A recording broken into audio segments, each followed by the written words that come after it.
Merci beaucoup de m'accueillir ce matin. Je suis bien content d'être avec vous. Je viens ce matin devant vous dans une grande fragilité personnelle.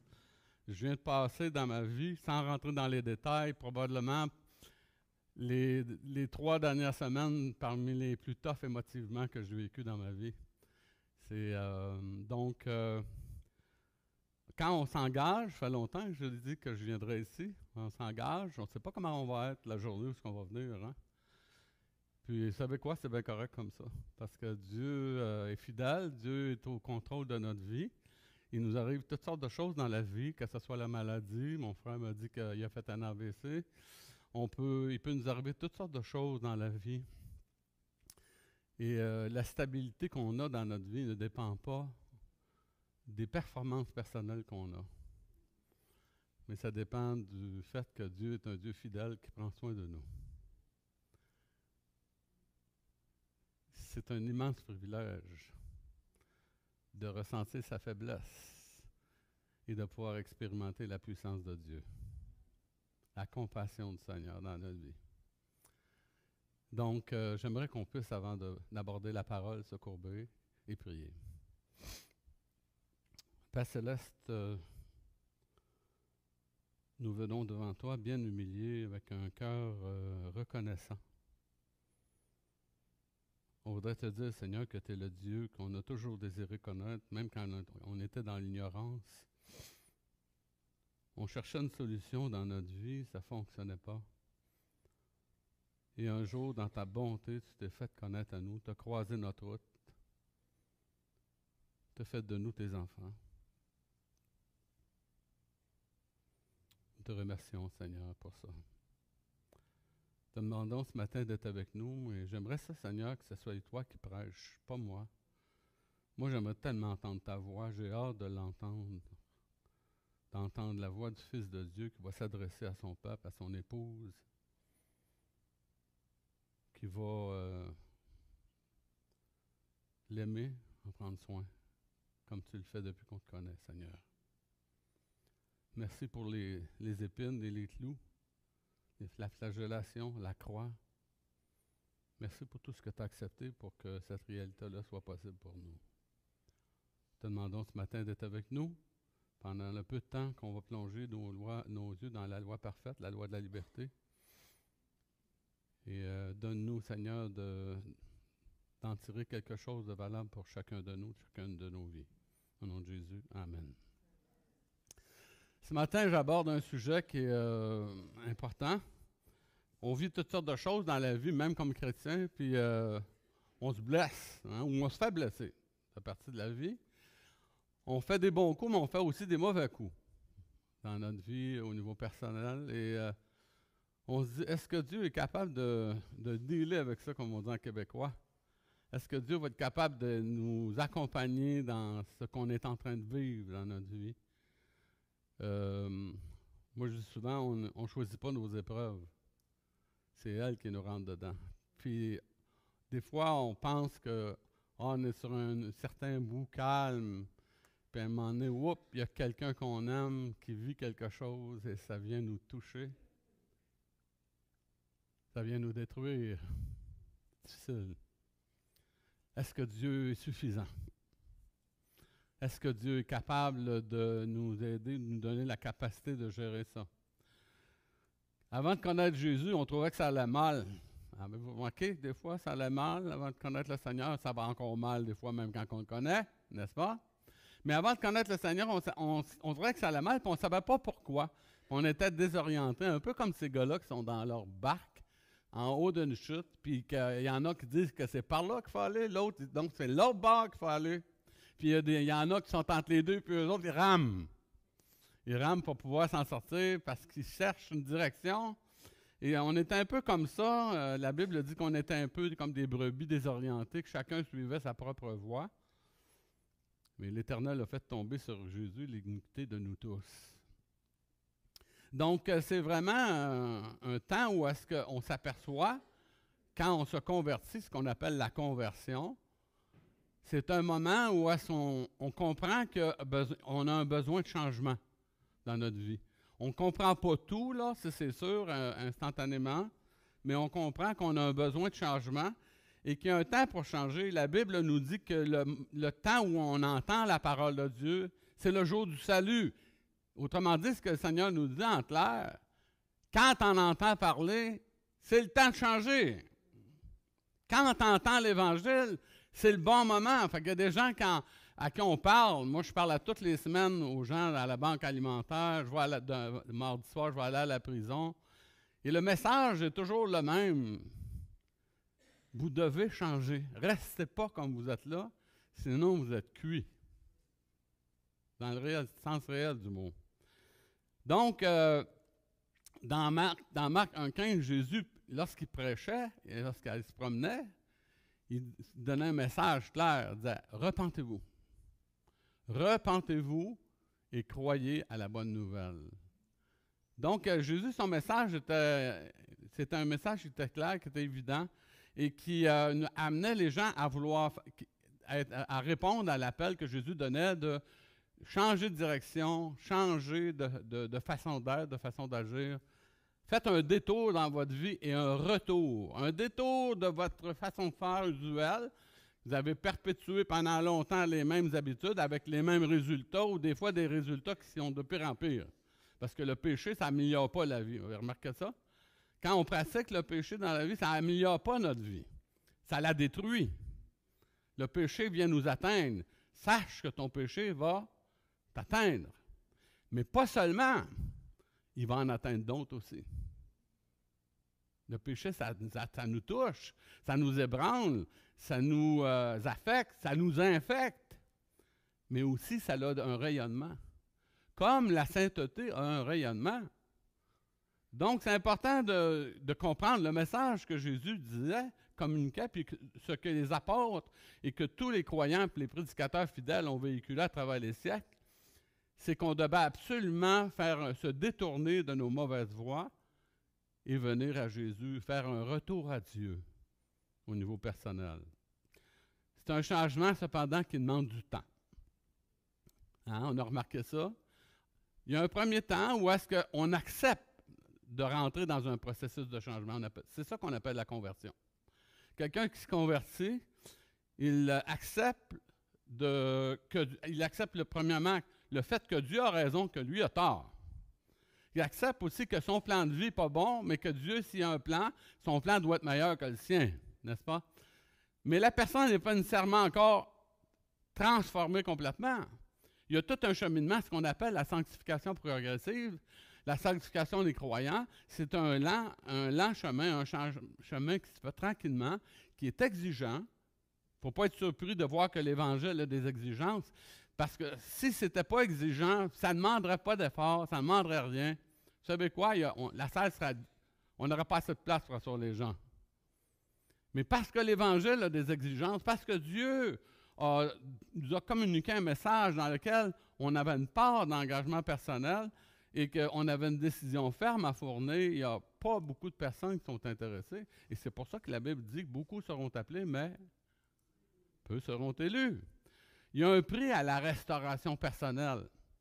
Il y a un prix à être en forme. Pour te mettre en forme, il faut que tu fasses l'exercice. Hein? T'essayes. Ouais, c'est difficile, plus qu'on vieillit, plus qu'on le sait. On s'en aperçoit, hein? On le sait parce qu'on a de la misère à le faire. Moi, j'ai commencé à faire du vélo cette année avec mon épouse. J'ai pensé 2 ans et demi. Ma femme, j'ai acheté un vélo il y a 2 ans. Mais moi, je ne m'en étais pas acheté. Je n'étais pas décidé. Je me disais, j'aimerais peut-être pas ça. Je ne vais pas gaspiller l'argent là-dedans et tout ça. Finalement, cette année, je dois arrêter d'être gratteux puis achète-toi un vélo. Accompagne ta femme. Fait que j'ai commencé à faire ça, mais à toutes les fois que je veux, que ma femme me dit, on va-tu faire du vélo? Hey, ça tire en arrière. Ça tire en arrière. Mais quand j'embarque sur le vélo, je ne suis plus le même gars. C'est bizarre, hein? J'embarque sur le vélo, là, mon ami, on part, puis on a des belles pistes à Granby. Nous, on est à côté des pistes en plus de ça. Fait que dans le fond, qui veut le changement? Tout le monde veut le changement, hein? Qu'est-ce qui est prêt à changer? Ça, c'est la vraie question. Qui est-ce qui est prêt à changer? Qui est-ce qui est prêt à dire, OK, Seigneur, je veux le changement, puis je suis prêt à payer le prix du changement? Et c'est important de réaliser ça. Il n'y a pas de changement. C'est Réal Cabot disait, il Il n'y a pas de changement, pas d'avancement, pas d'avancement, pas de changement. Réal Cahouette a fait une de ses campagnes. Réal Cahouette, vous ne connaissez peut-être pas. Il y en a, les plus vieux le connaissent, c'est sûr. Là, c'est un politicien très coloré qu'on avait. Cahouette et Samson, c'était des gars qui ont fait partie de l'histoire du Québec. Il y a d'autres personnes aussi. Jacques Chirac disait que le changement, c'est une chance de se réinventer et de grandir, de devenir ce que nous sommes vraiment. Et la Bible nous dit dans Jean 1,12, une réalité, une parole qui, moi, m'a toujours frappé parce que c'est ce que Jésus nous dit. Il dit à tous ceux qui l'ont reçu. Ça, c'est qui, ça? Les chrétiens, hein, les enfants de Dieu, à tous ceux qui l'ont reçu. Il dit à ceux qui ont cru, ceux qui croient dans son nom, elle a donné un pouvoir. Le pouvoir de devenir un enfant de Dieu. On est d'accord que quand on est de nouveau, on est enfant de Dieu. Mais là, il dit qu'on reçoit un pouvoir de devenir ce qu'on est déjà. Ce que Dieu déclare, quand Dieu nous déclare dans Éphésiens chapitre 2 que vous êtes déjà assis avec Christ dans les lieux célestes. Moi, ce que je vois, c'est du monde assis sur une chaise. Je ne vois pas des chrétiens si spirituels qui flottent entre les deux. Ils sont dans les lieux célestes, eux autres. Non, on est sur la terre. Mais concrètement, sur la base de la déclaration de Jésus, on sait qu'on est assis avec Christ dans les lieux célestes. Autrement dit, la finalité de notre vie est déjà réglée aux yeux de Dieu.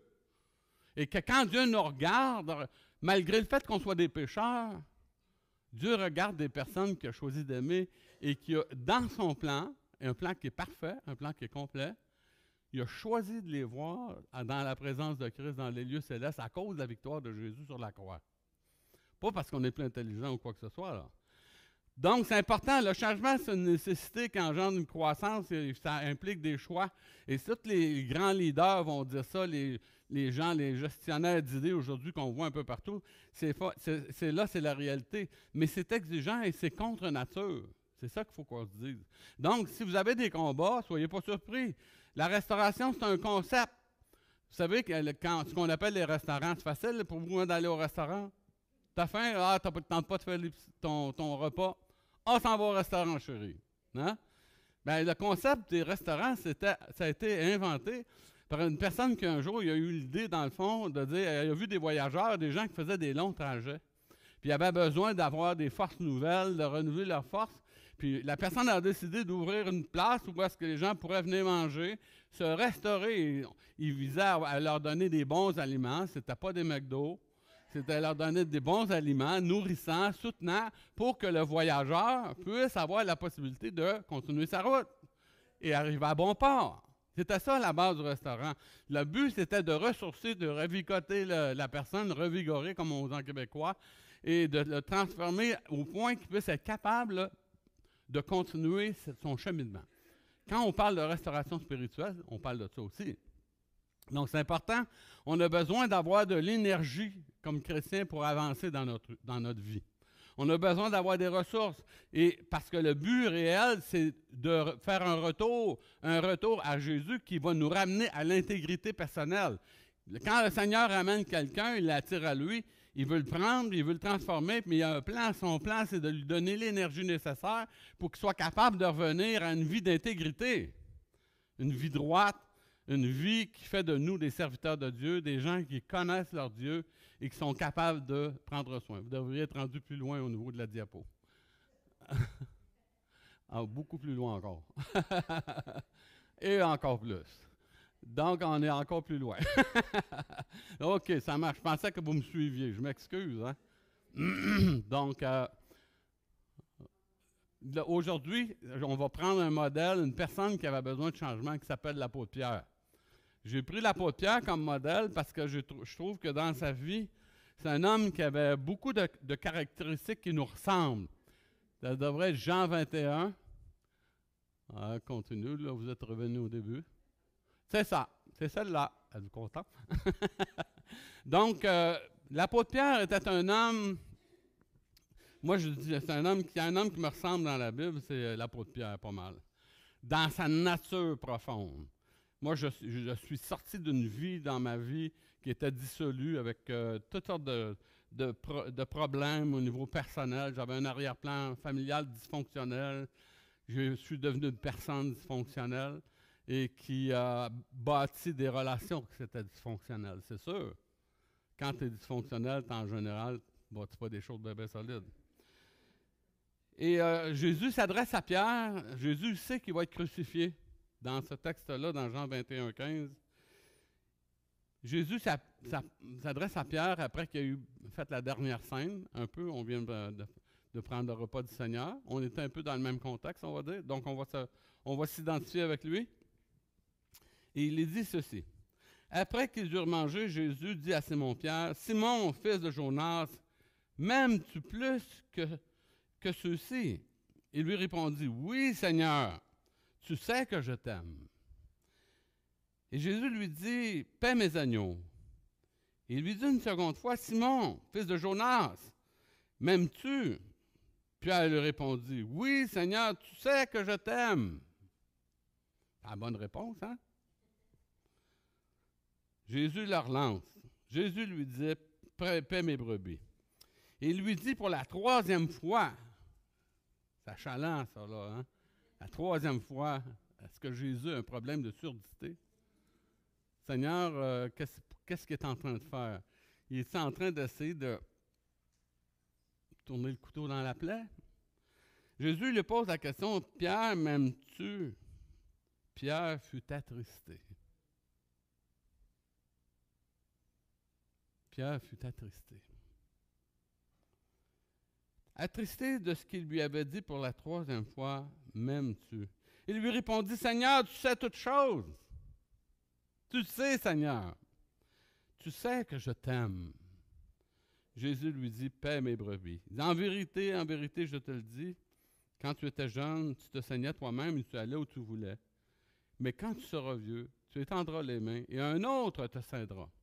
Il te mènera où tu ne voudras pas. Il dit cela pour indiquer par quelle mort Pierre glorifierait Dieu. Ayant ainsi parlé, il lui dit, « Suis-moi. » Donc, c'est intéressant de voir beaucoup de choses, dans le fond, qui sont dans ce texte-là. Pierre est interpellé par le Seigneur dans une circonstance très particulière. C'est parmi les paroles les plus importantes que Jésus va dire à ses disciples, parce qu'il sait qu'il va partir. Hein? Dans Jean 17, la prière sacerdotale, puis cette portion de texte-là dans laquelle Dieu s'adresse à celui qui va devenir le leader de l'Église, avec Jacques. Okay? Donc, il pose la question-là, « M'aimes-tu? » Donc, il y a beaucoup de choses que Pierre avait à changer dans sa vie. Il y avait plusieurs choses qui avaient été transformées. Puis, on va essayer d'examiner son parcours et son caractère. Premièrement, il s'appelait Képhas, ce qui veut dire rocher ou pierre. Donc, on peut voir à travers de ça, dans le fond, que quand Dieu a choisi ses hommes, puis c'était un gars, effectivement, qui avait du caractère. C'était un gars qui était trempé. Il avait un caractère trempé. Un gars qui en avait dedans. C'était le frère d'André. Et c'était un homme marié et un homme qui était un pêcheur de métier. Un homme qui, donc, avait connu la mer, avait connu les flots tourmentés, avait connu les grandes veilles, la fatigue, le harassement, toutes ces choses-là. Connu aussi des pêches dans lesquelles il revenait les bredouilles avec les mains vides. On sait que la parole de Dieu nous raconte de ça. Donc, un homme de métier. Donc, c'est pas un petit bonhomme douillet, c'est pas un petit bonhomme qui l'a eu facile dans sa vie. Non, c'est un homme, dans le fond, qui avait vraiment beaucoup de tempérament. Il reçoit un appel spécifique de la part de Jésus qui dit « Suis-moi ». Donc, Jésus donne cet appel-là pour que Pierre, dans le fond, il n'a aucune idée de ce que Jésus va lui demander, là, mais il dit « Suis-moi ». Donc, il reçoit de la part de Jésus son appel pour la mission. Et sa vocation, il va devenir un pêcheur, mais un pêcheur d'hommes. Donc, l'expérience qu'il a acquis avec les poissons, il va transférer ça avec les humains. Il y a beaucoup de choses que les pêcheurs peuvent nous apprendre, n'est-ce pas? Ils peuvent nous apprendre à être patients. À être patient, quand tu mets ta ligne à l'eau, ça ne veut pas dire que le poisson, parce que c'est toi, il va dire « Hop, on saute sa ligne! » Non. Les poissons ne sont pas si stupides que ça. Ils sont intelligents, il y a une certaine... il faut vraiment que tu saches comment les appâter, comme on dit. Hein? Ça peut être au filet, c'est évidemment un pêcher au filet. Mais c'est un homme d'expérience, un homme, dans le fond, qui a expérimenté à travers de sa vie certains défis et probablement une bonne quantité d'échecs dans sa vie personnelle. Mais c'est un homme aussi qui a été témoin de tous les miracles de Christ, du début jusqu'à la fin du ministère de Jésus. Pierre est là. Il a été témoin. Donc, on peut dire que ce gars-là, dans sa vie, il en a vu une puis une autre. Il a vu des miracles par-dessus miracles. Il a vu des guérisons. Il a vu des multiplications de pain. Il a vu la pêche miraculeuse.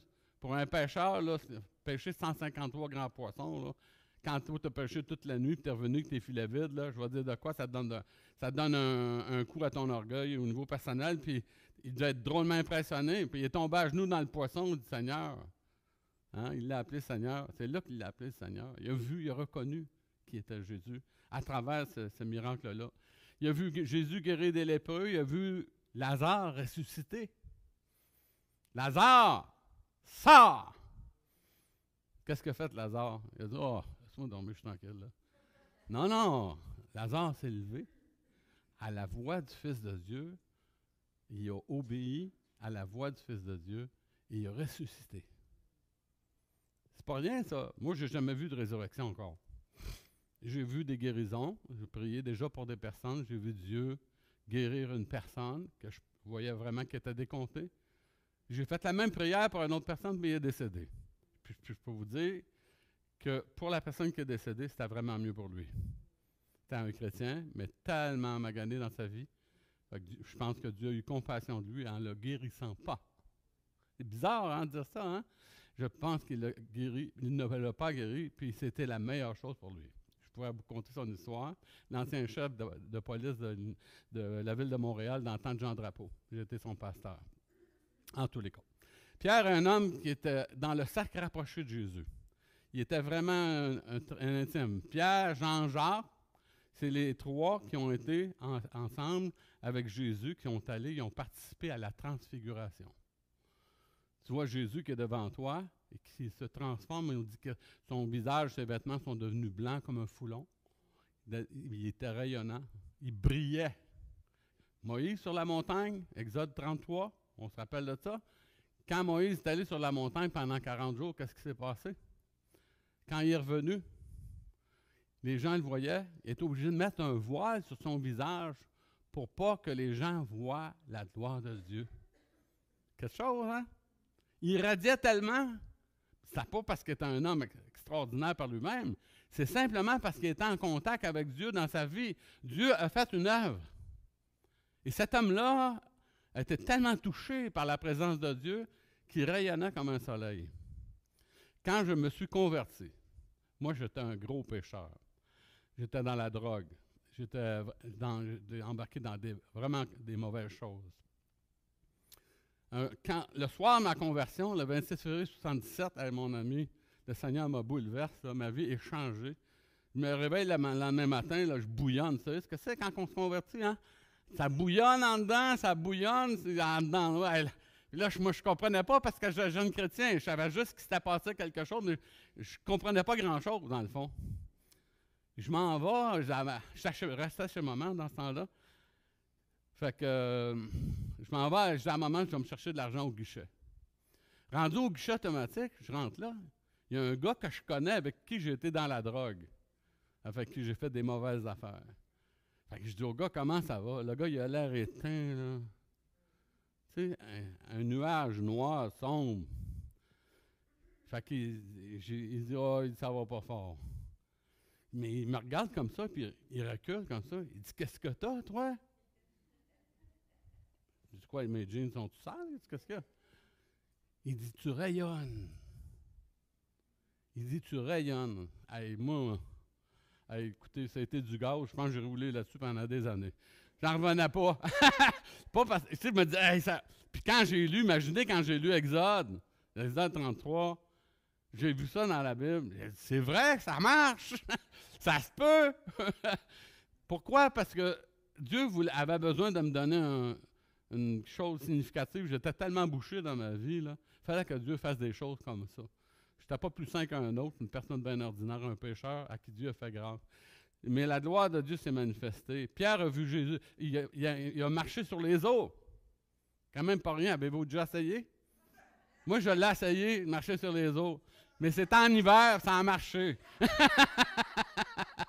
Mais en été, je ne me suis pas encore essayé. Peut-être dans mon entrée, quand je l'arrose, je vais piler dessus, là, mais pas plus que ça. La réalité, c'est que, dans le fond, c'est des choses extraordinaires. Il a vu ça, il était témoin de ça. Et donc, il a été téméraire, très combatif. C'est lui qui a coupé l'oreille de Malchu. Hein? Il était culotté, il a dit à Jésus, lorsque Jésus a parlé qu'il s'en allait à la croix, il dit « À Dieu ne plaise, ça ne t'arrivera pas. » Hey, Jésus, qu'est-ce qu'il a répondu? « Oh, merci, Pierre. » Non, Jésus dit « Arrière de moi, Satan. Tu n'as que des pensées humaines. » Parce que Jésus connaissait sa mission, il savait exactement ce qu'il devait faire. Et dans le fond, c'est un homme qui était tout à fait courageux, mais on voit dans Galates, il n'est pas une personne infaillible. Donc, si les gens se réclament que c'était le premier pape, là, il était loin d'être infaillible. Si on l'infaillibilité du pape, elle n'existe vraiment pas. Donc, c'est un homme qui a expérimenté pendant 3 ans une formation intensive avec Jésus. Il était convaincu de ses capacités. Hey, tu as vu tout ça? Imaginez que vous avez vu tout ça. Vous étiez avec Jésus, puis vous avez vu ses miracles, vous avez participé à la multiplication des pains, vous avez été là, vous avez vu tout ça. C'est excitant, ça. Fait que le gars, il se dit, hey, moi, je suis prêt pour la mission. Hein? Fait que dans le fond, il se croyait capable et supérieur aux autres. Et dans Matthieu 26, 33, il disait à Jésus, il dit, quand bien même tous les autres te renieraient, moi, je ne te renierai pas. C'est dangereux de dire des affaires de même, hein? La réponse de Jésus, c'était Pierre, 3 fois. Pas 1 fois, pas 2. 3 fois, tu vas me renier. Tu vas nier me connaître. Tu vas être dans une situation dans laquelle tu vas expérimenter une crainte tellement grande. Tu vas me renier. Non, non, non, non. Voyons donc, Seigneur. Pas moi. N'importe qui, mais pas moi. Dans le fond, pour Jésus, l'important, ce n'est pas l'imperformance personnelle. Quand Jésus choisit un disciple, choisit un homme pour le former, moi, j'ai toujours dit, puis je l'ai expérimenté dans ma vie, quand Dieu choisit un homme pour le former, il commence d'abord par le déformer. Il faut qu'il nous déforme. S'il ne nous déforme pas, il ne peut pas nous reformer. Donc, les épreuves, quand on pense aux épreuves dans notre vie personnelle, on dit « Ah, mais à quoi ça sert les épreuves? Dieu aime bien, je châtie tous ceux qui l'aiment. Hein? Et donc, du zèle et repens-toi. » Donc, Dieu comme un père qui châtie son enfant. Qu'est-ce qu'il est en train de faire à travers de ça? De nos difficultés, de nos épreuves. Les choses qu'on ne veut pas, qu'on n'aime pas, on ne les aime pas, hein, les épreuves. Je n'ai jamais vu personne qui est en amour avec son épreuve, moi. Je n'ai jamais rencontré personne qui était comme ça. Tout le monde déteste les épreuves. On haït ça. On n'espère pas en avoir, mais on en a pareil. Donc, c'est important, dans le fond, dans ce texte-là, il dit « Tu n'as pas besoin d'être le plus grand ou le plus rapide ou d'être le plus intelligent ou le plus intrépide. Sinon, il n'y en aura pas de pasteur, il n'y aura pas de chrétien. On est tous un peu comme des moutons qui font n'importe quoi. Tu n'as pas besoin d'être le plus beau, le plus vif, le meilleur, de battre tous les records. Tout ce que tu as besoin, c'est d'apprendre à parler avec ton cœur. Mais pour que tu parles avec ton cœur, il faut que d'abord ton cœur soit touché par la grâce de Dieu. Si on ne veut pas juste être des gens religieux, si on ne veut pas être juste des personnes, dans le fond, qui vivent un genre de christianisme de surface, il faut être capable, dans le fond, de faire l'expérience d'un changement. Dieu n'a pas besoin de notre arrogance. Il n'a pas besoin de nos performances. Il n'a pas besoin de nos prétentions personnelles. C'est tout inutile, ces choses-là. Ça ne sert à rien. On n'a rien à offrir à Dieu qu'il n'y a pas déjà. On ne peut pas impressionner le Seigneur. Si vous essayez d'impressionner Dieu, là, attelez-vous. Attelez-vous, parce que je vais vous dire franchement, là, vous allez passer par des épreuves. Moi, quand j'étais jeune chrétien, à un moment donné, on me disait que c'est important d'être patient. C'est important d'être patient. Parce que j'ai dit au Seigneur, je commençais à prier, Seigneur, donne-moi de la patience. Hey, j'ai eu des épreuves comme je pense que j'en ai jamais eu dans ma vie. Ça n'arrête pas, back à back, ça n'arrête pas. Fait que j'ai dit au Seigneur, je suis correct. Je vais laisser faire. Je vais attendre. Je ne vais plus jamais prier pour avoir de la patience. Hein? Parce que la patience, ça s'apprend en attendant. Ça s'apprend à travers les épreuves. Fait qu'on n'est pas assez coco pour demander à Dieu qu'il nous éprouve. Quand Dieu nous éprouve, on essaie de prendre la grâce de Dieu pour se l'approprier, pour passer à travers, n'est-ce pas? Donc, c'est important parce que comme un enfant de Dieu, On est appelé dans notre cheminement, puisque la restauration du cœur, c'est un cheminement progressif, on est habitué dans notre vie à aller de purification en purification. On veut garder un cœur pur. Parce que heureux sont les cœurs purs. Ils vont voir le royaume de Dieu. C'est important de confesser. J'entends des mouvements aujourd'hui qui disent que on n'a plus besoin de confesser comme chrétien. Il y a des gens qui prétendent ça aujourd'hui. C'est une grande mode, cette affaire-là, des prédicateurs américains. Quand tu t'es converti, tout est à régler. Tu n'as plus besoin de confesser, tu n'as plus besoin de régler. Puis je vois dans leur comportement, leur façon d'agir, des fois, ils viennent, puis ils blessent les autres, mais ils n'ont pas besoin de confesser eux autres. Je m'excuse, mais c'est pas de même que ça marche dans la vraie vie. C'est pas comme ça. On a besoin de confesser, de purifier notre cœur, de revenir à l'essentiel et de demander à Dieu qu'il nous restaure, qu'il nous amène, dans le fond, dans une dimension qui est complètement nouvelle. On a besoin que, pour notre progression dans la foi, de revenir à la réalité. On a besoin de faire face à la réalité de ce que nous sommes, non pas de ce qu'on prétend. Parce que si on vit selon nos prétentions personnelles, on va tous être des gens superficiels, hein, puis on va tout avoir là des personnes un peu comme on s'habille beau le dimanche. Là. Normalement, on devrait être dans la semaine comme on est le dimanche. Hein? On est d'accord là-dessus? Est-ce qu'on réussit toujours? Oh non. Donc, c'est important parce que la naissance du cœur commence par, dans le fond, une reconnaissance de nos manquements, mais la santé du cœur vise une mise au point continuelle. On est là, dans le fond, on doit continuellement être capable de s'ajuster pour qu'on puisse devenir, dans le fond, les personnes qui sont conscientes de leurs besoins de changement, puis décident, dans le fond, de les apporter à leur vie. C'est un ajustement continuellement qui est nécessaire. Si vous achetez une voiture, même si c'est neuve, quelque part, vous allez rentrer au garage. Ça va peut-être prendre plus de temps parce qu'elle est neuve. Il y en a qui achètent des voitures neuves des fois, puis sont toujours au garage, qui ont acheté des citrons. Mais normalement, même avec une bonne voiture, on finit toujours par rentrer au garage. Pourquoi? Parce que il y a un petit bruit qui commence à se faire. Clac, clac, clac, clac. On ne sait pas si c'est une courroie qui va briser. On ne sait pas. Moi, je pars, j'ai un vieux Bazoo 2004. Je suis expérimenté. Hein? Une vieille Honda 2004. Elle est aussi vieille que moi. Un peu moins vieille que moi quand même. Faut quand même pas que je l'insulte. Là. Mais je passe mon temps à la rafistoler. Puis vous savez quoi? Plus la rafistole, je me dis toujours que je vais l'arranger puis je vais m'en débarrasser. Mais je ne suis pas capable. Parce que je ne suis pas très riche, premièrement. Puis deuxièmement, quand elle est arrangée, je me dis, je peux encore servir le Seigneur pour un bout. Parce que mon but, moi, c'est d'avoir une auto, c'est juste servir le Seigneur. Pas de ça, j'ai aucun intérêt à avoir une voiture.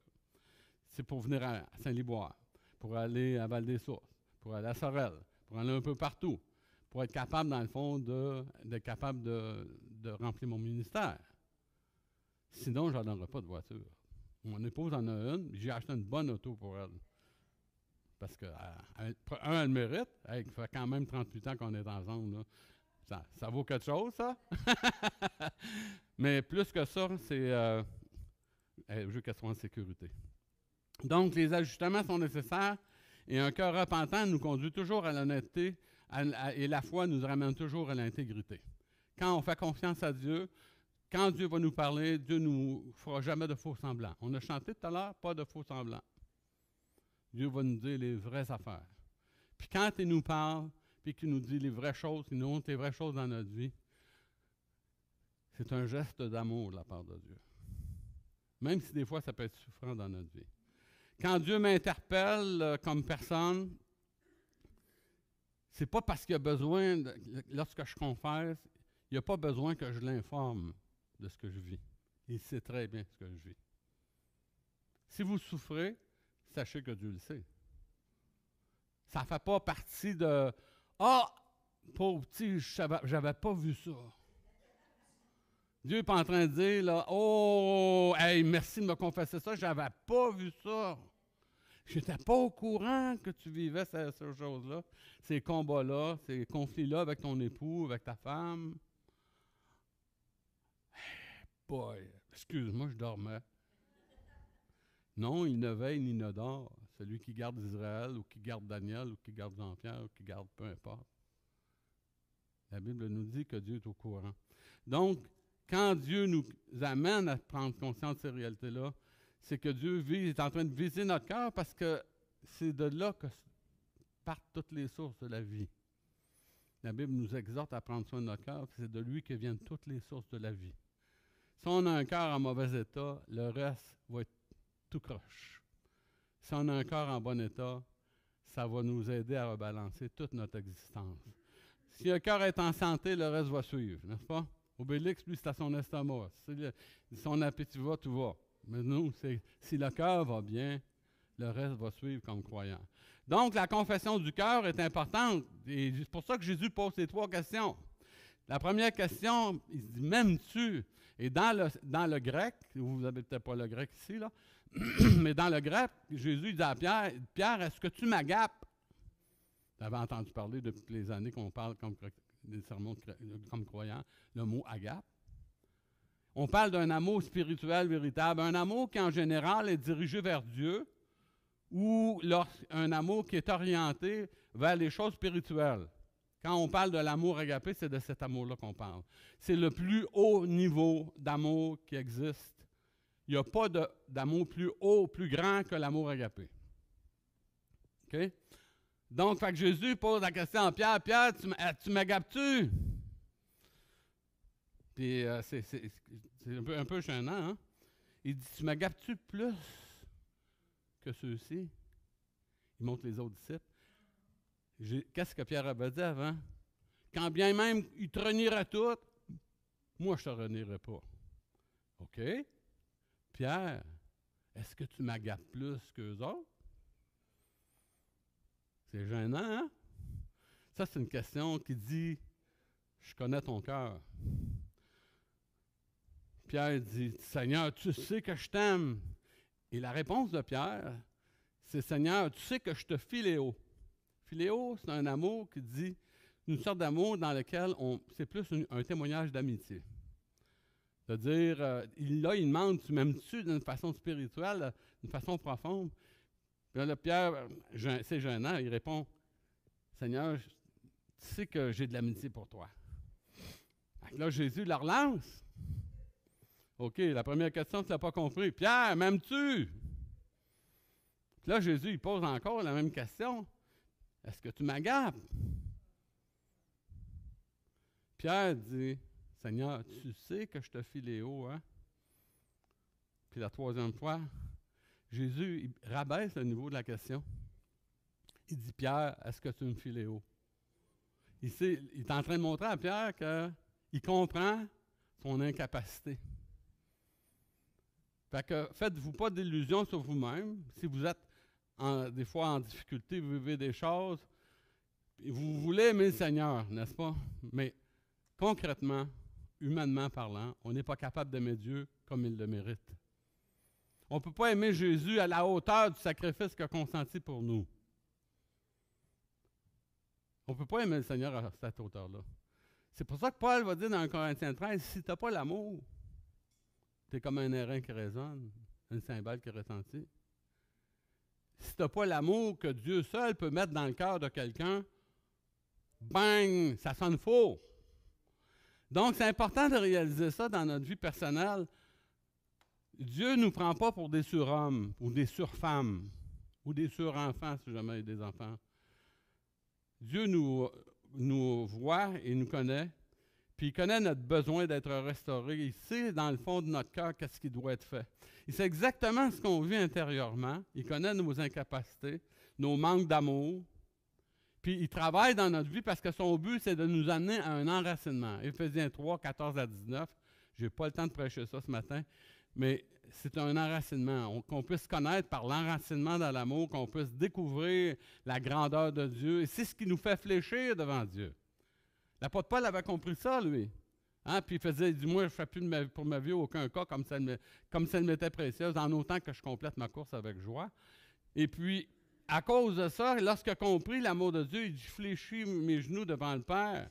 Il dit, dans le fond, il s'humiliait devant Jésus et que, dans le fond, son cœur était touché par la grâce de Dieu. Et c'est cet enracinement spirituel qui a fait de lui l'homme qui était. C'est ça qu'il a vraiment expérimenté. Donc, le plus important pour Dieu, ce n'est pas ce que vous faites. c'est ce que vous êtes. N'est-ce pas? C'est bien de faire des bonnes choses. Hein? On a été créés pour de bonnes œuvres, préparées d'avance afin qu'on puisse les pratiquer. C'est la vie normale d'un chrétien. Faire du bien, c'est la vie normale d'un chrétien. Mais pour le bien qu'on fait, on doit le faire par amour et par attachement pour Jésus. Si tu donnes un verre d'eau à quelqu'un parce qu'il est mon disciple, il dit, c'est à moi que tu le donnes, puis tu ne perdras pas ta récompense. Comprenez-vous? Ça, c'est la logique de Dieu. La façon dont Dieu pense. Le plus important, avant n'importe quoi dans votre vie, peu importe ce que vous faites, ce n'est pas la grandeur du ministère. Pas grave que tu sois prédicateur ou tu es le gars qui lave les toilettes. C'est pas grave, ça. Ça n'a aucun rapport. Peu importe ce qu'on fait dans notre vie, il n'y a pas de saut métier, il n'y a que de sottes gens. Hein, il n'y a pas rien qu'on fait qui ne vaut pas la peine d'être fait quand on le fait par amour pour le Seigneur. Fait que c'est simplement de vieillir, d'arriver à 101 ans et demi, puis de parler de Jésus, puis de dire, lorsqu'on la rencontre, la personne, « Mais vous êtes donc bien belle ce matin. » Et que la madame nous répond, « Je suis plus belle en dedans. » Ça veut dire quoi, ça?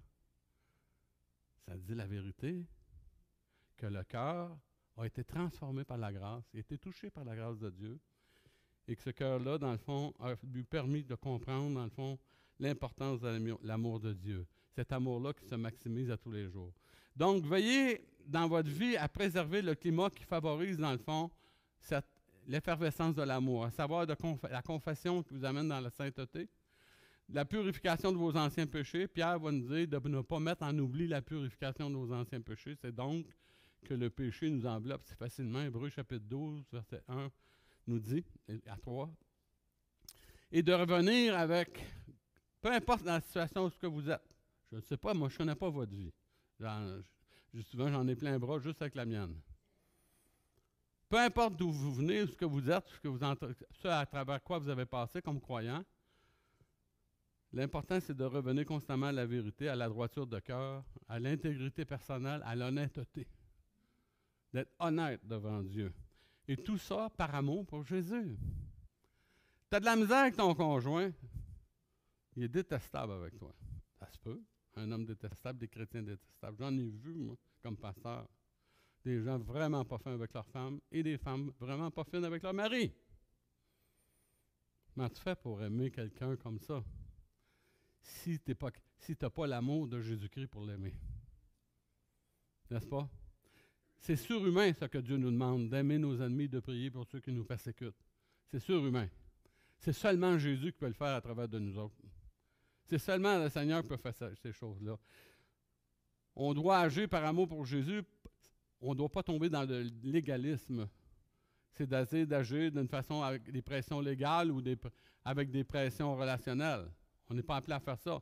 On n'est pas appelé à marcher par la culpabilité comme chrétien. On est appelé à marcher par la grâce de Dieu. On ne veut pas tomber l'autre bord non plus dans le libéralisme qui encourage la facilité, la négation de l'importance de notre engagement. On ne veut pas faire ça. On veut être capable de vivre comme des chrétiens.